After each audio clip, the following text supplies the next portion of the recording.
Sveiki visi, sveiki atvykę į šį vaizdo įrašą. Šiandien jums parodysiu, kaip sustabdyti Life 360 jūsų vietos sekimą, niekam to nesužinojus.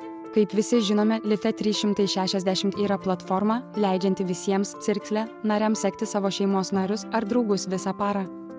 Tačiau visada yra nemalonu jaustis, kad tave kažkas seka arba stebi. Kad nustotumėte būti sekami savo šeimos ar draugų per Life 360, įprastas būdas, kurį žmonės gali panaudoti, yra išjungti telefono GPS signalą. Tačiau kai tai padarysite, kiti grupės nariai gaus pranešimą, kad jūsų neberanda. Ar yra būdas sustabdyti Life 360 jūsų sekimą, niekam to nesužinojus?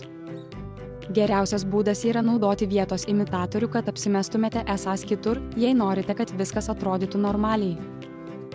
Dabar jums parodysiu, kaip tai padaryti. Prieš pradedant, pirmiausia patikrinkime dabartinę vietą. Matote, dabar esu Vašingtone. Norėdami paslėpti savo tikrąją vietą Life 360, mums reikės atsisiųsti ir įdiegti iPhone Anyto į savo kompiuterį.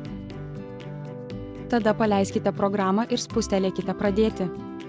Po to prijunkite savo iPhone prie kompiuterio, spustelėkite pasitikėti ir įveskite užraktinį kodą, kad užmegztumėte ryšį. Gerai, prijungta. Viršutinėme dešiniajame kampe yra 3 naudojami režimai. Jei norite pakeisti savo vietą ir įtikinti grupės narius, kad esate kažkur kitur, turite pasirinkti trečiąją piktogramą, tai teleportacijos režimas. Tada nurodykite vietą žemėlapyje. Taip pat galite pasirinkti vietą įvesdami adresą arba koordinates, kaip jums patogu. Kai tik vieta bus pasirinkta, šone atsiras papildomas langas. Čia bus rodoma visa informacija apie vietą. Galiausiai spustelėkite mygtuką perkelti. Ir viskas. Jūsų vieta Life 360 programoje akimirksniu pasikeis į pasirinktą. Niekas negaus apie šį pakeitimą jokio pranešimo. Taip sėkmingai apsaugojote savo vietą Life 360 nuo sekimo grupės narių. Puiku. Gerai, draugai, tiek šiam kartui.